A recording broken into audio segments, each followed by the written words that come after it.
Hello, everyone, and welcome back to the LD Aviation Podcast, where we talk to industry leaders and aviation professionals about the people, ideas, and conversations that help us all learn, grow, and stay connected in business aviation. I'm Lindsay Dyer, and today we'll have a guest who is very well known and highly respected throughout the business aviation industry. Joining us today is Sheryl Barden, CEO of Aviation Personnel International, often known as API. API has become really one of the most recognized aviation recruiting and leadership consulting firms in the whole industry. They help connect aviation professionals and the flight departments, but they also focus a lot on leadership, culture, retention, and long-term career success. One of the things I've always appreciated about Sheryl's perspective is that she looks beyond just the resumes and job titles, and she talks a lot about transparency, trust, cultural fit, and what it really means to build a successful and fulfilling career in aviation. And those are topics that affect all of us, whether you're a scheduler, dispatcher, pilot, flight attendant, maintenance, aviation leader, really all of us. So today we're going to talk about how her journey in aviation went and has gone, how hiring and leadership has evolved over the years, why becoming a student of the industry matters very much, and how both candidates and employers can make better long-term decisions in a constantly changing workforce. Honestly, I really think this conversation is going to resonate with a lot of people because business aviation is really a very relationship-driven industry, and careers are built on trust. They're built on reputation, mentorship, and really the willingness to continue learning. So before we jump in, a quick thank you to everyone listening and for supporting the podcast. At LD Aviation Services, we provide scheduling, dispatch, international trip support, and operational solutions for business aviation operators worldwide. Our goal is always to help flight departments operate safely, efficiently, and with the support they need behind the scenes. Without further ado, welcome, Sheryl. Thank you so much for taking some time to talk with me today. Well, Lindsay, thank you. And this is just a real treat. It's always a treat to be in your presence, and I always enjoy that. And so, looking forward to this and to a fun conversation. Me too. Me too. I know we've known each other. Gosh, well, everybody probably knows you from when they start in the aviation industry, and I'm no different. I think I've known of you or known you for 20 years now. So let's kind of start about your start in aviation. Tell me about how you grew up in around API and what eventually led you to join and decide you wanted to be part of API.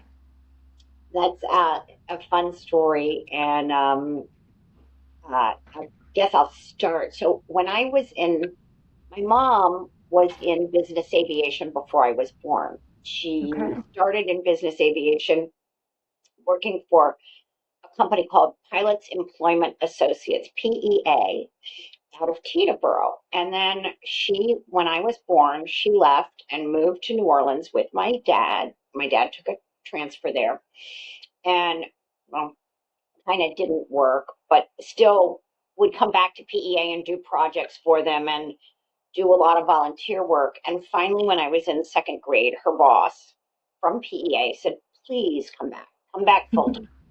And Hmm. so when I was in second grade, she came back full time, and we had when my parents had built our house, they had taken part of the garage and made it into an office. So she had office space. So she was an early work from home kind of gal, and my had I was part of it from the very start, and I had a little job. My job was to get the mail at the downtown post office in New Orleans, and I couldn't even reach the post office box, but I had to do it was a little twisty thing. I still remember exactly the combination of what that box was. And so in second grade, that and emptying the waste baskets was my job. And I just continued to grow and do more and more and work for the company throughout high school and throughout college, and went to college with the thought that I would come back and go to work for API. It Nice. became API. It transferred at one point from being PEA to being API in 1970. And that alone is a fantastic story that really shows you how tough a woman my mother was. But that's for another time. So Okay. I went to college. I got my degree in what was at that time emphasis in personnel. It wasn't even called human resources at the time. And in like in November of my senior year, I said, "Oh my God, I can't." It might have been even later than that, January. I said, "Oh, I can't go home and work for my parents. I'll never know if I'm. They'll always be in control of me. I'm an only child. They'll control everything, and I'll never know what I could do on my own." Yeah. So I then had a 17-year career in corporate America in something incredibly different. But one of the fun things of it was I was in sales and marketing. And so from time to time, I was able to take clients on our company airplane. I can't remember what it was. It was a Falcon. Uh, on the company airplane down to, I was in the paper and packaging business. So we would go from their place to one of the paper mills and back. So, So cool. yeah, it was really interesting. And then I came back to our company in 2001, right? Right a month before 9/11. Talk about great timing. Right. So, I that was one of my biggest questions was, did you always know you were going to come to aviation? And I asked because I have two kids that, well, I have three. The one is real little, but the bigger two, they have jobs as well. Like they've worked with me for the last 10 years doing, I mean, I think they know how to actually work some scheduling software better than I do now. But I don't see them saying, Mom, we want to work for you right now, you know? And I'm curious if they'll do something similar to go out, do their own career, and maybe come back later. well, I'm so glad I came back. If I had a do-over, I have a Hmm. couple of things on do-overs. I would have come back a little bit earlier Okay. um, on a couple of reasons. But one, I went back and got an MBA, and it would have been really cool to have done that and used API instead of my other career as kind of all of the projects and things like that evaluated from an API lens rather than the lens of the employer that I had that I was working for. But I Okay. always stayed involved, Lindsay. Like in my life since I was 16, I have missed two NBAA conventions. No way. Only two. So I would take time and go to those. I did interviewing for my mom all often, a week and a month. I would go interview candidates somewhere. So I Nice. stayed involved, and then I really realized, I think, that if I didn't come to work with my mom, it was going to just kind of probably die. Yes. And I Okay. felt so committed to what she did really of, I thought, raising the bar of professionalism in our industry. And what she did was so important that I felt like I had to carry it on. And I'm so glad I did. Yeah, totally. Do you feel like there was any piece of just the aviation industry in general? Like, did you enjoy aviation? Or was it really more the pull of maybe connecting people with the right job? Well, I had had so much exposure to aviation and the aviation industry, and I loved what it did. I loved what the business aviation industry did. And so, yes, there was a pull to that. There was a pull for people, connecting people. I am if and I always want to qualify this word from using the term extrovert introvert from a more of a Myers-Briggs perspective than from the life of the party. But if you were to look at my Myers-Briggs, I am an off the chart extrovert. And that means I get all of my energy from other people. So when I'm in the office for a week, I am have a much harder time than when I'm out seeing people. I need other people to get my energy and going. So I had a terrible time during the pandemic. Oh my God. I bet. It was Yeah. awful. It was awful.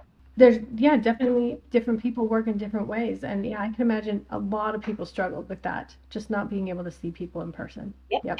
And we have some introverts in our family, and they thought it was the best time ever Yep. because Yep. they don't need other people to get their energy. Yep. Well, good point to know.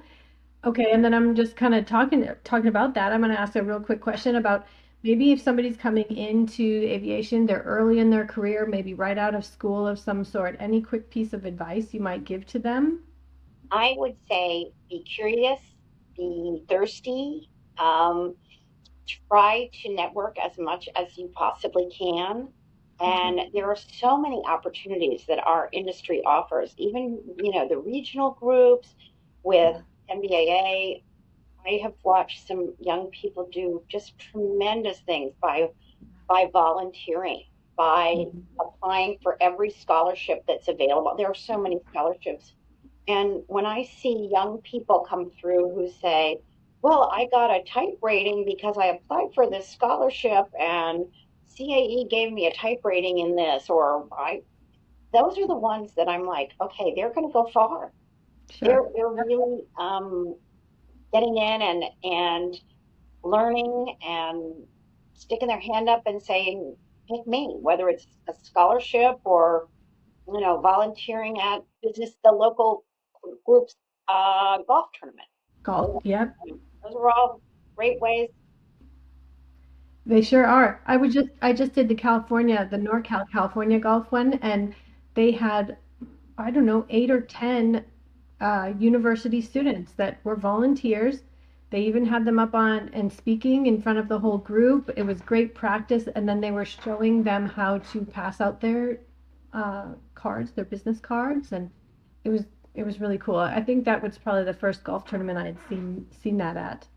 I'm not a big golfer though, so. I'm envious because the NorCal golf tournament is one of my favorite golf tournaments. And now that I don't live in NorCal, I'm not playing in it. So, but I've always enjoyed playing. Right? That one's a nice one. And it's a beautiful air. And the weather was good. Sometimes it can be a little chilly, but this was like perfect weather that time. So I love the golf tournaments, the golf outings. they're fun. Yeah. Okay, so I want to kind of switch over to what it is that you kind of do in API. And a lot of times we just associate you with the word recruiter. And recruiter can be a difficult word. So what are maybe some misconceptions about what a recruiter is and does? Great question, Lindsay. And I wanted to just say thank you for saying of who API was, that we do a lot of leadership consulting and we do a lot of consulting, not just recruiting or placement. I think one of the big misconceptions about a recruiter is that they are out looking for a job for someone, looking for a job, for the candidate. Uh-huh. Okay. And recruiters in general are not doing that. Recruiters are looking for the best fit that they can get to fill a job, whether it's a job at their company, an internal recruiter at their company, Hmm. or if it's someone like API. Hmm. And so we don't even really like to think of ourselves as recruiters, Yeah, okay. but in many ways we are. Our job is to find the very best fits for our clients. So we really work for the client, Hmm. but I always feel like we work for the candidate too, because Sure. we want to make sure that the candidate is in the right place and that it's a good job for them and it would be a good move for them. We never want to say, take this job because we need to fill it if it's really not going to be a good long term fit for a candidate. So I Yeah. think that's probably the biggest thing is that candidates feel like a recruiter is going to go out and shop them around and find them a job. And it's Mhm. really kind of just the opposite. The opposite, sure. So, okay, you talked a little bit, you started to talk about what I think you do a lot of, and that's like evaluating companies' culture, people's personalities, department personality. Can you talk a little bit more about that piece of it? I feel like it's a huge piece. Well, it is a huge piece, and I think it's so important to really get to understand how the flight department works, what they value, what they think about, how they show up for work every day, what they love about their jobs, and what maybe, I always ask people, well, if you were king for the day or you were boss for the day, what would you change?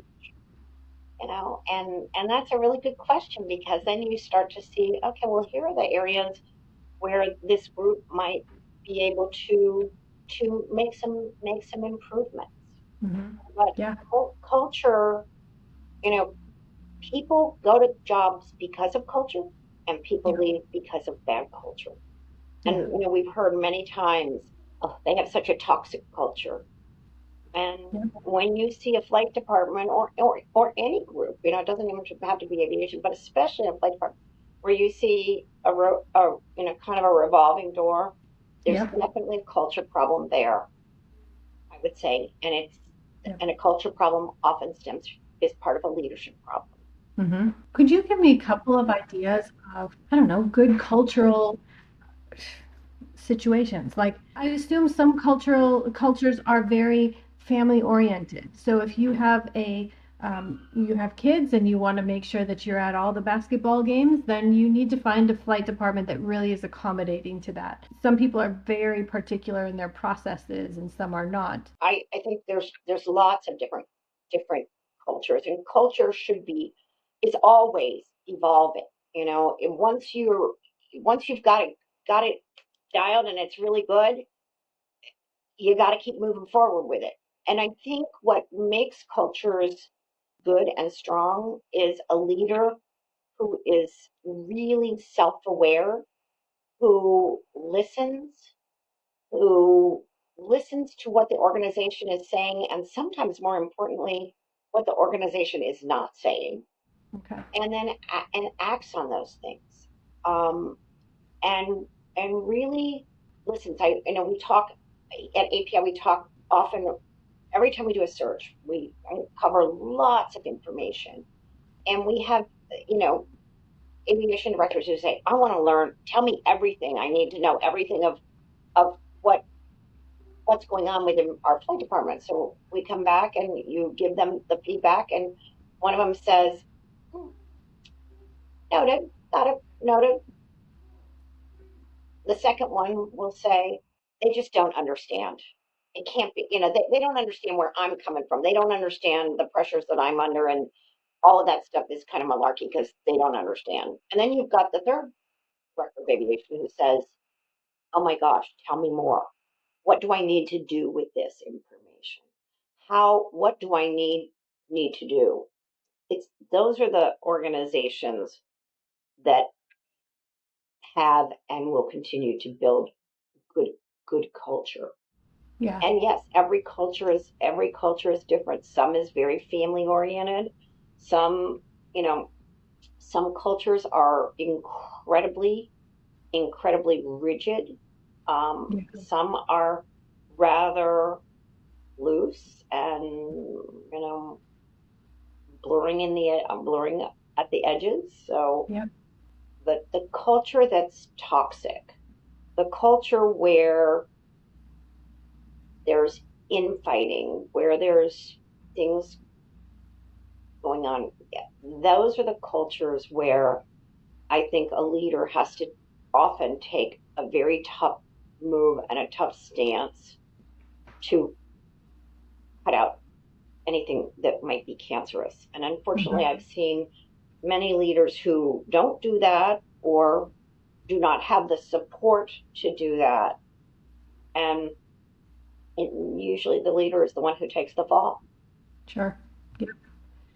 Well, and I think for a long time, a lot of the leaders were just being promoted because they were the pilot that happened to have been in the flight department the longest. I love to see that, you come in and you're like, we're not going to necessarily do that. We're going to find the best fit. This is no longer just, you just wait until the next person, the person above you leaves type of thing. Absolutely. And it's fun. I think back years ago, we had a flight department in Texas, no nameless, but a flight department who had us come in and evaluate their talent to be the next director of aviation, the talent of people who thought they might want that job. Well, Hmm. there was a pilot who had been with them for maybe 4 years. He was not their highest time pilot. And they basically discounted that pilot as someone who could be a potential leader. Hmm. And when we went through and we evaluated all the candidates, he was by far the strongest leader. Ah, And he was a leader because he was doing leadership things outside of aviation. He was on the school board in their town. He had done all kinds of leadership things, but he never had the opportunity to show his leadership in the flight department. And yeah, he became the director of aviation, surprise to everybody. And he was there, he for a good 15 years before he retired, very successfully.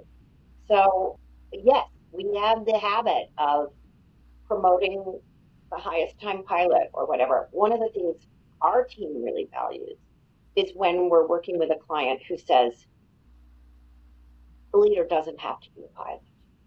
yeah, oh That, yeah, and we have certainly moved people from scheduling into leading the flight department and from maintenance into leading the flight I department. love it. Yes. It's really hard to do that from the outside, Hmm. but internally, those are often very strong moves. Yep. Oh, I know. I mean, everybody knows Kelly. Kelly she's moved into that DOA position. And then more recently, just in my knowledge, Cox Enterprises brought their maintenance director in. I love Lee. He's just, that was a great pick. So, yeah, I love that it is no longer has to be a pilot. Yeah, Deb Brzezinski up at Mass Mutual. Yes, that's right. She's another one. That's great. She's a fantastic, and luckily they talked her. I mean, at first she didn't want to do it. She says, "Oh, it's too big. I don't want to do it." But Sure. I was involved with them at that time, and I kept saying, we've got a really good. Let's see if we can. And finally, she did take it, and she's done exceptionally well. That is awesome. So cool. Sheryl, you talk about transparency a lot. I want to kind of switch over to transparency. Why is that such an important part of your process? And maybe what does that even mean to you? Well, let's just think about it, Lindsay. So you're a pilot or a maintenance professional, whatever you are in your job here at this company.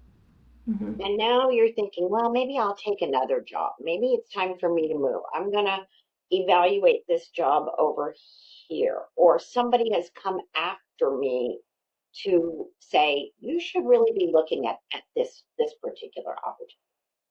Well, how can you evaluate that when you're on the outs? How can you really evaluate that when you're on the outside? Yeah, How does a pilot, or even what I think even more so is a director of somebody coming in as a director of aviation, really know what they're getting themselves into and know yeah, that it's going to be a fit without being able to really, you know, pull back the curtain and see what it looks like? right. So what API can do, what we do as kind of that middleman, is we help candidates understand what it's like to be a part of that organization. And Yeah, we help the organization understand a lot more about the candidate than they're going to ever be able to find out in a 2 hour or a 3 hour interview. And yeah, people say, well, sometimes if you can fly for them on a contract trip, but many of our companies do not allow their pilots to fly contracts. So, you know, yeah, there's not how do you know what you're getting into, especially, if you're leaving one job, you're jumping off the cliff, you're maybe moving your family to another yeah. city. I want to know as much as I possibly can. And I think on the opposite side, when we do any placement, the amount of transparency we bring about the candidate, we spend hours. We probably spend 10 hours with the candidate before ever going to present them to a client. And we've Sure. learned a lot about them. And we've also snipped out when perhaps things are not being as represented. Right? Because some people can interview really well, but perhaps they're just not the right fit, even though in maybe a 2 hour interview, it sounds very nice. And a candidate will tell you what they want, what they think you want to hear. And that's only human nature. They're not lying. They're just making themselves look as good as they can. I tell a story often when I'm that we had a candidate, this was a number of years ago. We had a candidate and he said, I'm a pilot and that's all I really want to do. I do not want to do any of that other additional duties. Don't make me do standards or just, I want to be a really great pilot. When I'm done, I want to go home. And about, we said, got that, understand. And 4 or 5 months later, he called about a job that he knew we were working, a placement that he knew we were working on. And we said, do you understand that this company places significant value on additional duties? Every pilot Mm. has additional duties, and some of them say it's almost like flying a desk. And Yep. he just turned all over and said, oh, I would be so into that. I would be so happy to, I've always wanted to like put together be in charge of standards or safety or something like that. It's like, Yeah. we, that, where that was on the meter, we got Right. your number. And so what we do in our process is we get to know the authentic individual. So we knew the authentic pilot who really didn't want to do anything except fly the plane. Hmm. Yep. And had they hired him, he would have been miserable. They Yeah. would have been miserable. Yep. When people are miserable in their jobs, then that's where some of that toxicity can come in. So it's really important that everybody really understand everything about the opportunity and what it, as I say, what it looks like, feels like, and smells like. Mm-hmm. No, so true. It's so true. And then the cost of turnover, especially for like training on pilots and stuff, is so high. I mean, even schedulers, it's expensive for us when we have turnover as well. But yeah, it is just it's too high to be doing that often. Absolutely, it is. It absolutely is. How about some red flags that candidates should look for? More like the candidates for a job. I would be looking for things. So I would be looking at why is this job open? Okay. Hmm. How many, has there been a lot of turnover? And if so, why? I would be listening as much as I can and trying to get as much exposure as I can to what is the true style of my boss and the Hmm. leadership here? What is, is that a fit? Yeah. I think Yeah. really observing and listening and seeing, does the department walk their talk? So if they say we're really buttoned up and we're we put a high emphasis on safety and service, and you go to the hangar and it's old and dingy and it's like, okay, how can that be different than the way you operate? So I think everything you look at begins to tell you the story of who and what they value Hmm. and Hmm. how they treat people. I think I love that question the most. Why is this job even open? And I had somebody ask me that recently. It's the first time over the last 12 years that I've ever had anybody ask me that. Uh, Super good question. Yep. It is. It is.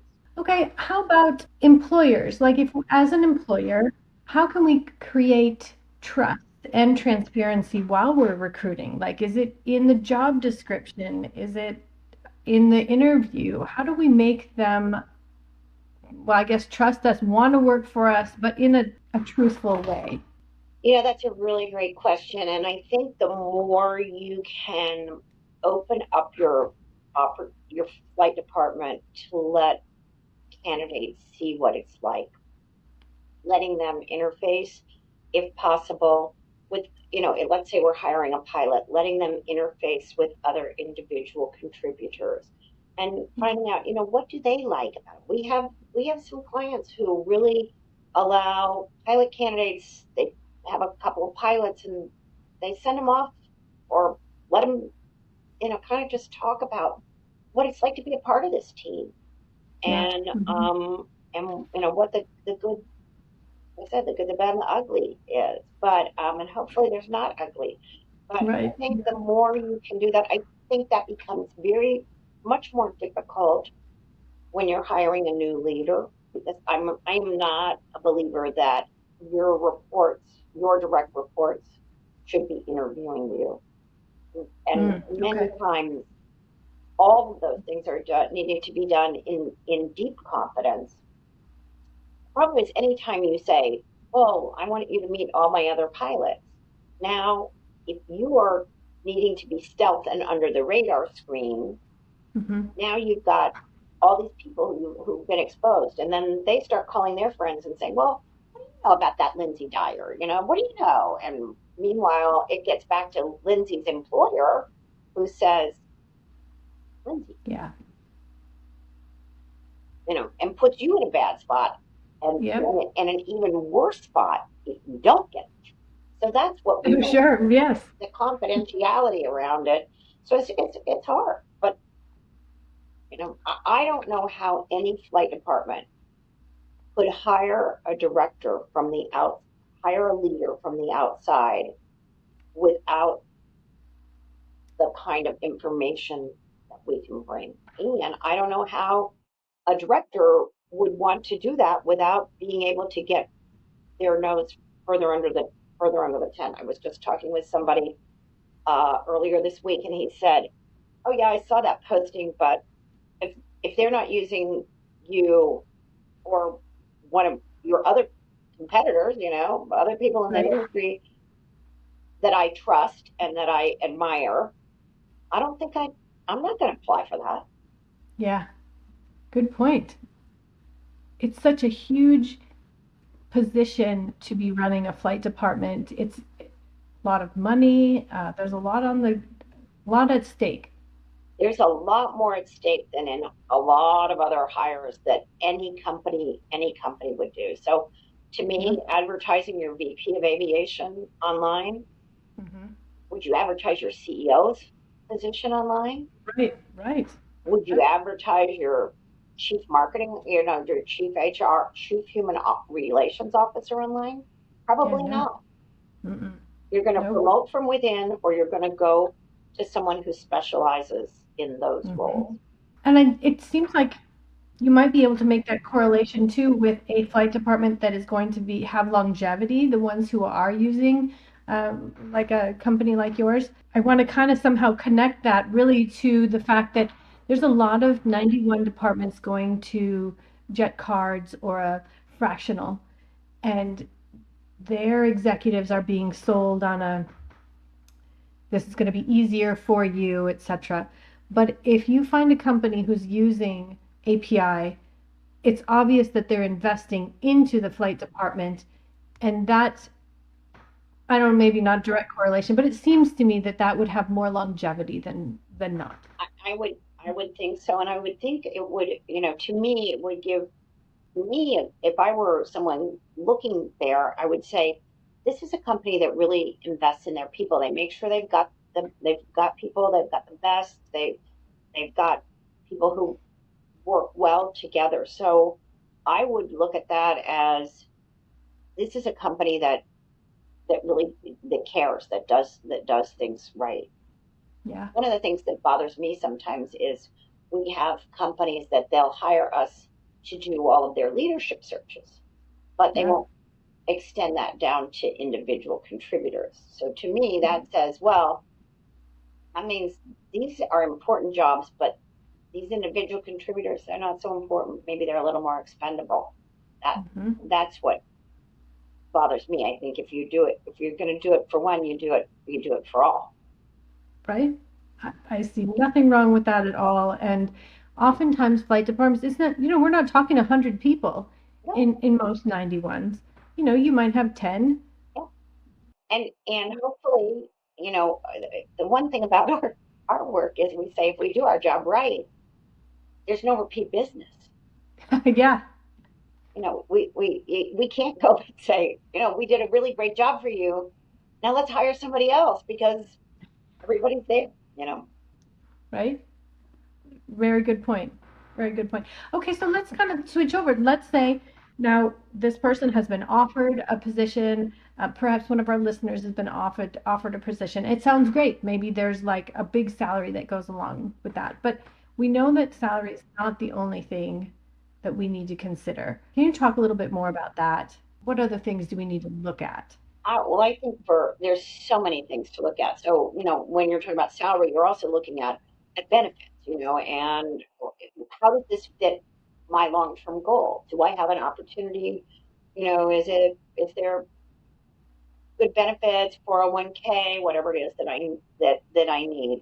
But I think Hmm. one also needs to look at where does this fit with my lifestyle? Like if it's a company that has, lots of big heavy iron, and heavy iron is not there to go from Washington, D.C. to New York and back and forth. Right. That heavy iron is there to go to places that, you need to take a bigger suitcase with you. And does that fit where where you are in your life right now? So, Yeah. those are kind of, I think, looking at how that fits. I think looking at how the department works, like we talked about that department where everybody had duties and everybody leaned in, and it's a team effort to make the organization work. Or is it one where there's two or three people who are doing everything and they don't want anything from the individual contributors? For Hmm. some, that's a wonderful opportunity, and for others that would be an opportunity that wouldn't be a fit at all. Right. So Yeah. I think looking at all of those things and kind of trying to deconstruct the department and figure out, are these areas where I'm going to fit, or Hmm. is it not?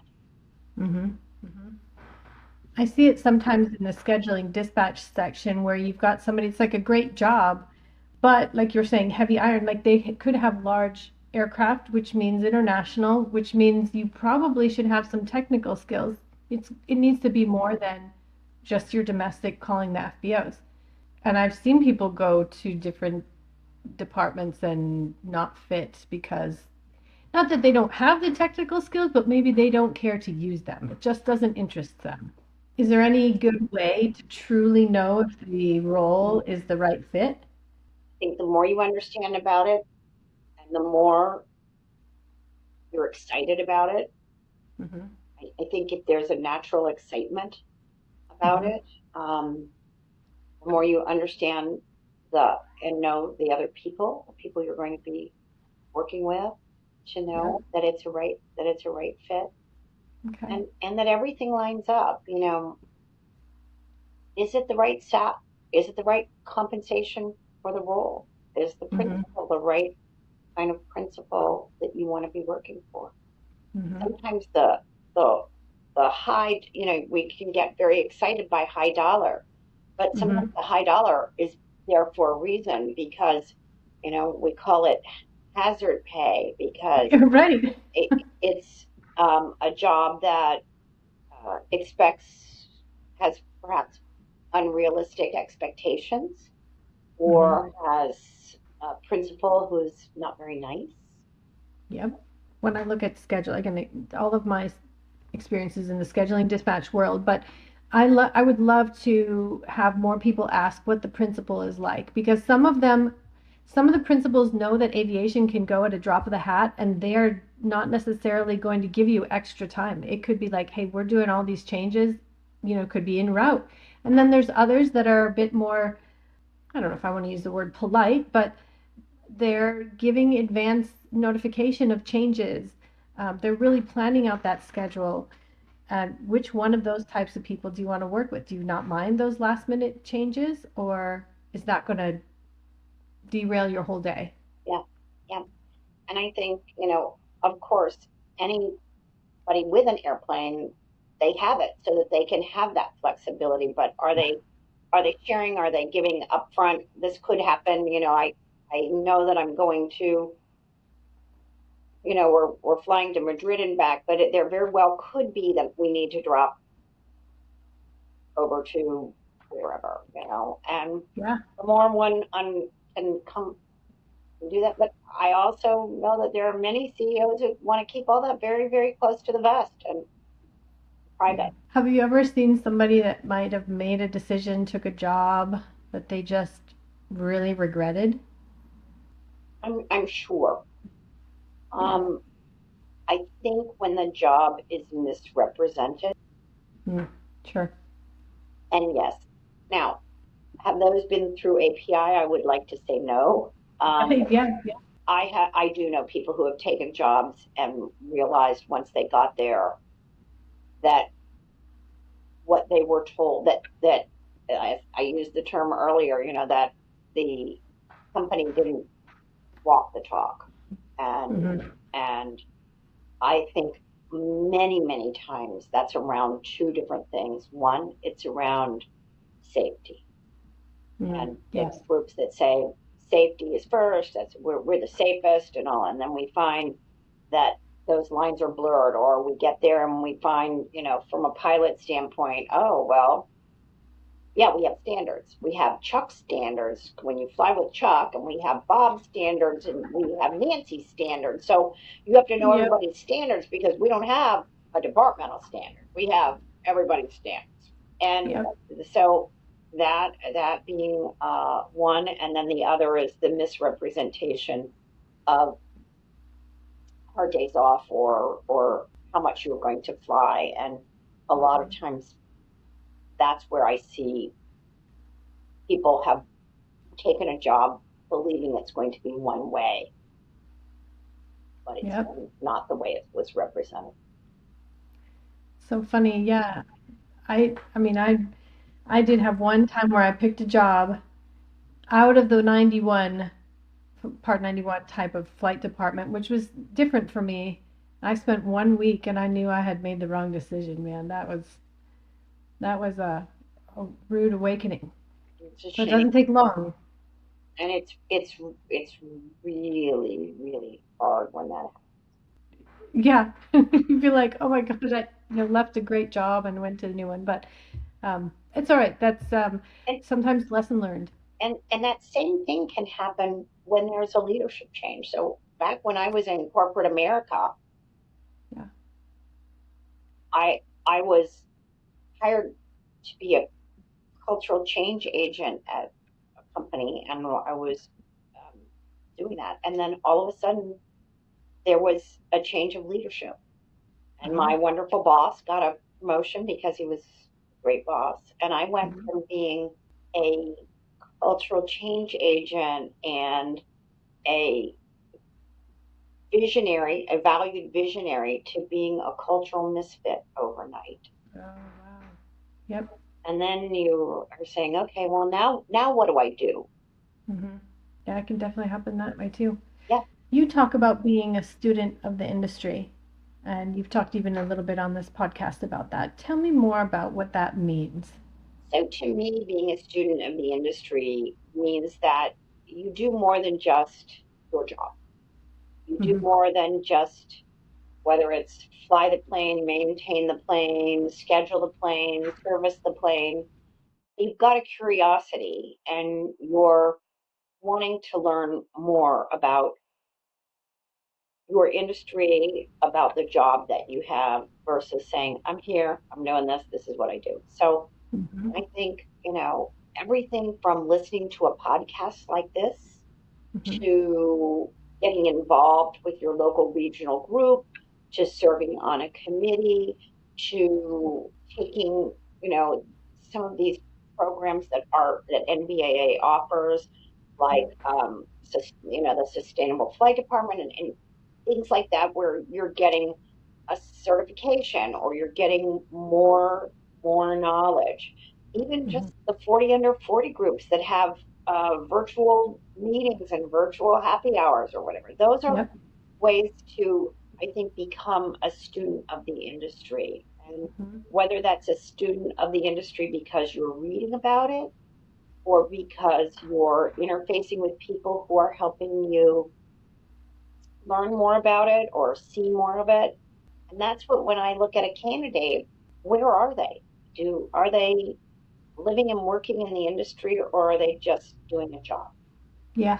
Yep. One of my other questions was kind of going to lead into that a little bit about MBAA and how much work you do outside of just API. And I think maybe you kind of just answered that, but you're living what you're talking about, being a student of the industry. You are a living example of that. And I had a great role model for that. It's my mom.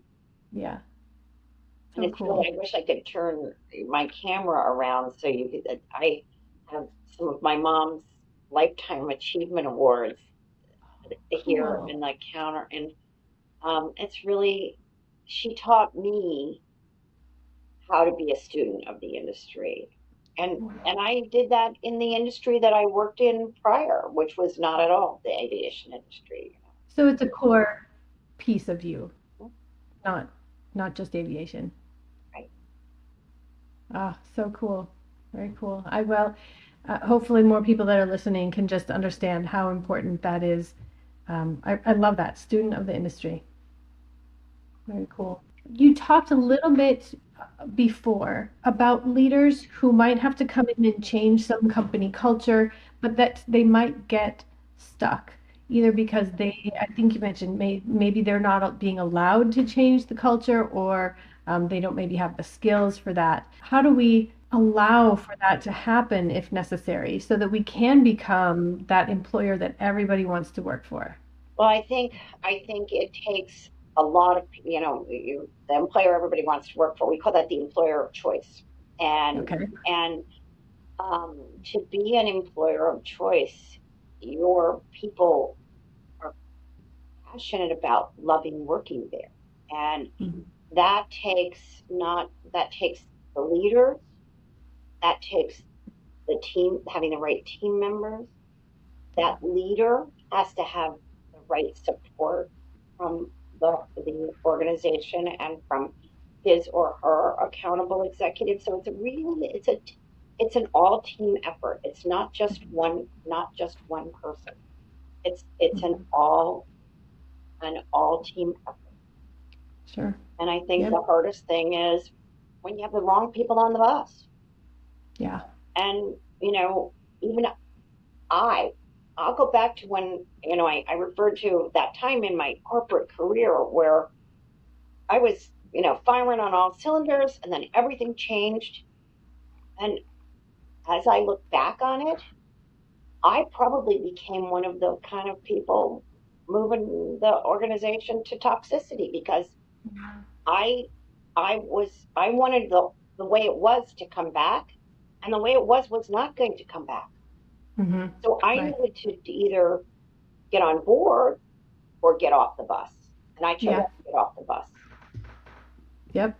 Any like very common mistakes that you see that leadership might do and that really just degrades the whole morale of the flight department? I think one of the things I see more than anything, and my colleagues would share this, is people who say, "Oh, I have an open door. You can talk to me about anything, give me feedback," and people do, and n- nothing happens. No Okay. change is made. No, let me see what I can do to address this. Even if that leader comes back and says, "I've tried, Hmm. and this is what I've done," but we have to accept it as the way it is. I think when anyone does not listens to feedback and doesn't heed it in some way, that Hmm. doesn't mean whatever anybody gives you as feedback, you have to do. Right. But, Yeah. if they've given you feedback that you're too rigid, either say, I'm going to work on that, and then go back and say, I've been working on it. Have you seen a change? Or I'm sorry, but I can't do anything but what I am. I hear you. I understand that. Mm-hmm. But this is something that we can't change or whatever. But I think not listening Mm-hmm. and not, I mean, what do I want? You had asked me some earlier questions. So what do you want? I want to make sure that everybody knows that I've hopefully listened to them, Mm-hmm. that I've appreciated what they've shared with me, Mm-hmm. and hopefully that I can use that and make positive change. Yeah. And like you said, I think I love it when people are able to say, listen, I've heard you, but right now we just can't do that.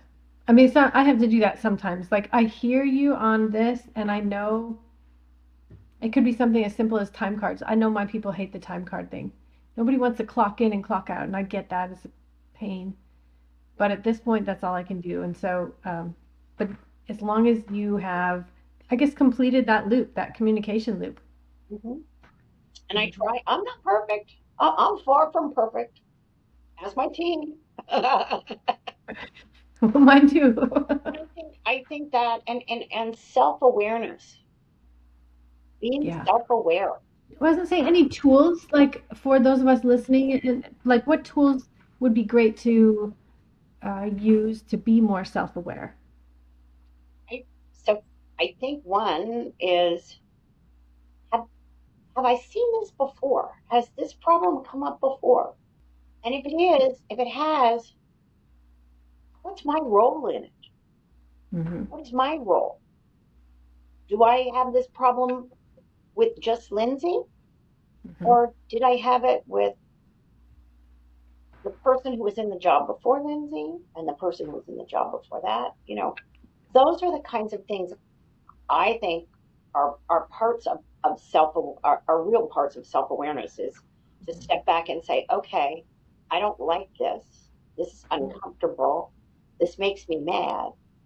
And what's my role in it? Hmm.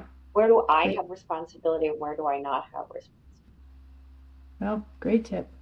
What makes someone memorable in this industry in a positive way? Oh, there's so many things, but I think, to me, what makes somebody memorable is a human connection, Yep. That, and showing up, following through on what you say you're going to do. sure. Yep. Well, the human connection, so much of us are doing like this. It's all remote. Everything is remote, and we just don't get that in-person connection as much anymore. But I don't think to have a human connection, you don't necessarily have to be in person. Now, I would give it, as I said, I'm the off the chart extrovert. I'm going to be in Right. person as much as I possibly can, but you can still have human connection by things like, I know you have a little child, and I'm making sure that I ask about that. Or I know that you perhaps, somebody has a dog that is aging, and, asking. So those are human connections. And that can even be just by a text that says, I saw this and it made me think of you. How are you doing today? Yep. So, Cheryl, we've asked a lot of hard questions. Now I have a couple of like just funny, quick questions for you. All right. So, what do you prefer? Coffee before your emails or your emails before your coffee? Emails before coffee, emails with my coffee, emails after coffee. My husband would tell you that I am way too addicted to this thing. As pretty much any business owner, I get that. I mean, when you're the owner, it's just coming at you from all sides. You bet. Okay. How about what's one aviation job you would love to try for just one day? Ooh, I think a cabin safety attendant. Okay. All When right. I was younger, I was sure I was going to be a flight attendant for one of the major airlines. So I Cool. think I would really, I have so much respect for that role. So I Yeah, think that'd be a really fun one for me to try sometime. that does. That does sound fun. I am horrible at cooking and presentation types of things, so that would not be mine. But I think it would be so fun to be just a ramp agent, honestly. Like I would love to tug airplanes around, and I think that would be really fun to do for a day.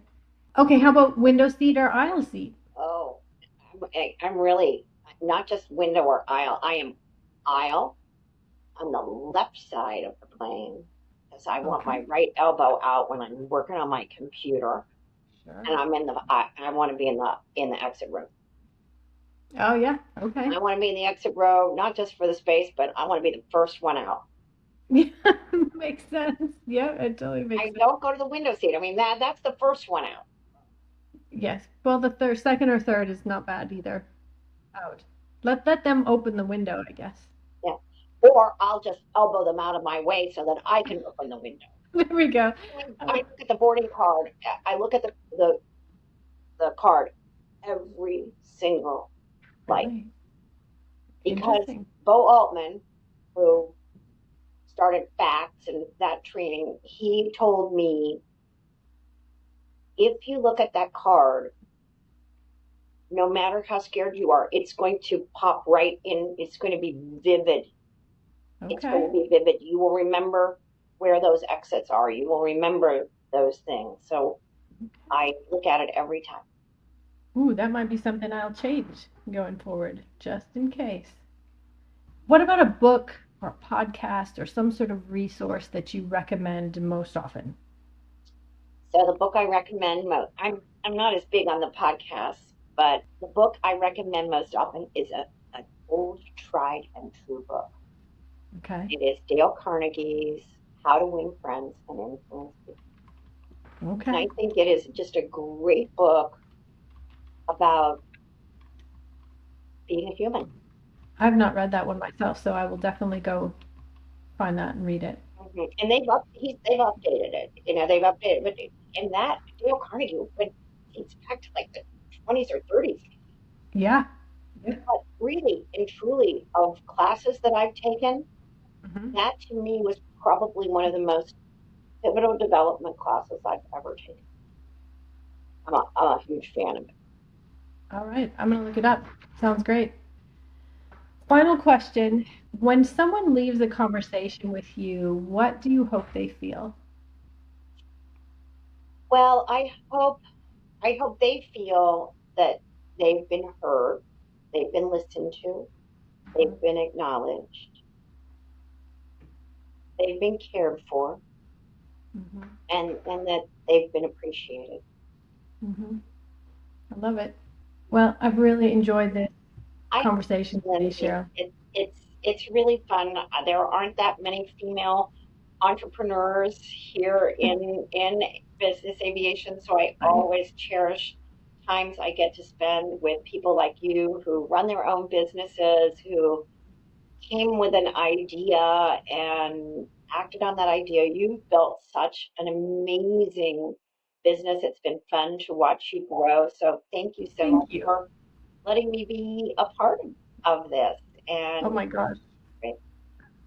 I love it. I mean, I would love to just learn more and more from you and just along the way. Anyway, I really value this conversation. Thank you. thank you so much. I value you too, Lindsay. So Very cool. I wish you a wonderful weekend. It's Friday, and I'm a lot closer to the end of the day than you are. I know. Yes, you've got 3 hours on me. I've got a couple more hours, but that's okay. Friday, I'll take it any day, any time during the day on a Friday. You bet. All good. Thank you Awesome. so much. Okay, so today we talked about leadership, culture. We talked about a little bit about mentorship, definitely talked about transparency. We talked about what it means to have a lasting and meaningful career in aviation.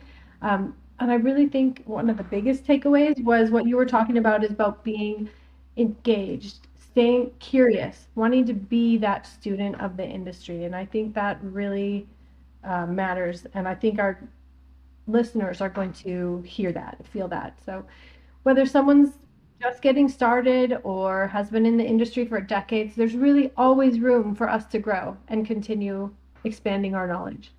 I really want to again thank you so much for taking the time to join us and share your experience and insight. Also, thank you to everyone listening to the LD Aviation podcast. If you've enjoyed today's episode, please make sure to like it, follow it, subscribe, and really share it with others in the aviation community, because our goal is really to continue bringing valuable conversations, different industry perspectives, and educational content to schedulers, dispatchers, pilots, aviation professionals, even just aviation enthusiasts. So you can learn more about LD Aviation Services at ldaviationservices.com. Thank you again for listening, and we'll see you next time.